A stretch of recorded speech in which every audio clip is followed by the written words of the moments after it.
Cette semaine, le 9 av, nous avons commémoré ces millions de Juifs morts au nom de leur foi et de leur appartenance à ce peuple à l'histoire unique, depuis ceux assassinés et déportés par Nabuchodonosor le Babylonien il y a 2500 ans, jusqu'à Sar el-Gazer, jeune soldat israélien, mort la semaine passée dans un accident de la route en opération, en passant par tous ces martyrs, victimes des Romains, des croisés, de l'Inquisition ou des nazis.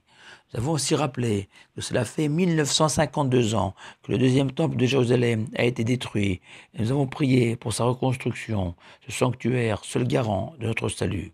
Et l'on peut s'interroger sur l'utilité et le sens de nos prières. Comment est-il possible que l'Éternel les écoute et leur réponde favorablement alors que Dieu a refusé d'accéder aux suppliques des générations précédentes, depuis celle de Rabbi Akiva, persuadé d'assister à l'avènement du Messie, jusqu'aux générations récentes, celle du Chafetz Chaim ou du Ben Ishraï, ou plus près de nous, du Chazon Ish, tous ces géants de pureté et de piété que nul ni personne ne peut imaginer de nos jours. Et Moshe, notre maître, va nous offrir la clé de toutes les prières dans notre parachat de Vaïtranan. Moshe y raconte qu'après avoir vaincu Sichon, roi d'Émorie, et Og, roi de Bashan, et conquis leur terre située sur la rive est du Jourdain, Moshe a alors demandé à poursuivre la conquête du pays de Canaan et a imploré l'Éternel de le gracier et d'effacer sa punition et de lever son interdiction de rentrer en terre sainte. Le Midrash précise que Moshe a adressé 515 prières en ce sens, comme la valeur numérique de Vaïtranan, littéralement « j'ai supplié ». Et l'Éternel s'y est opposé 515 fois et a dit non 515 fois. Pouvons-nous conclure que ces 515 prières étaient vaines et inutiles? Non, répond la Shem Ishmuel, car Moshe avait adressé deux requêtes, rentrer en terre sainte ou à défaut pouvoir la voir et l'admirer, ce droit de regard sur la terre d'Israël que Dieu lui a octroyé grâce à ses prières.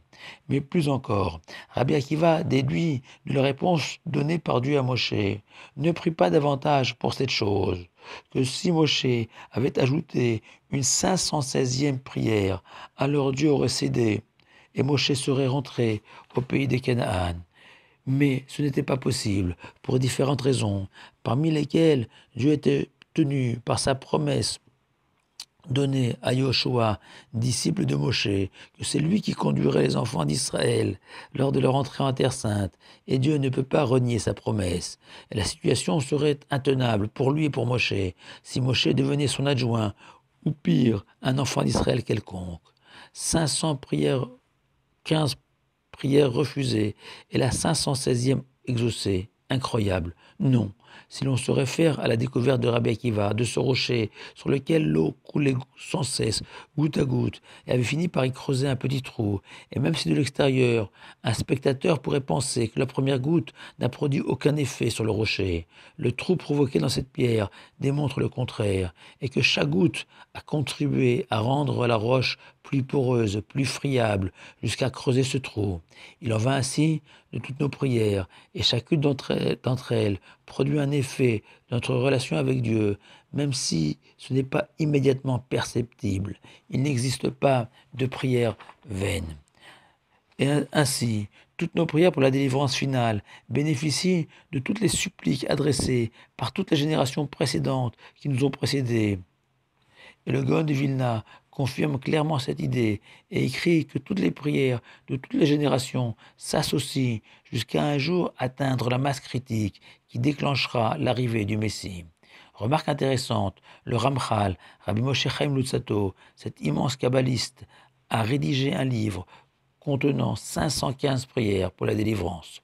De manière plus générale, Rabbi Chama conseille dans le Talmud, un homme dont la prière n'a pas été exaucée, de recommencer et de prier à nouveau, comme le recommande le roi David.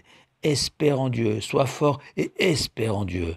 Et le Divrei Shaul explique que répéter sa prière est une preuve de la confiance que l'on témoigne au Tout-Puissant. Malgré son refus, en répétant notre prière, nous indiquons que tout dépend de lui et qu'il n'y a personne d'autre que lui vers qui se tourner. Cette confiance qui va grandir au fur et à mesure de nos prières, comme un muscle qui se développe et qui finit un beau jour par ouvrir les portes du ciel, même si elles paraissaient closes.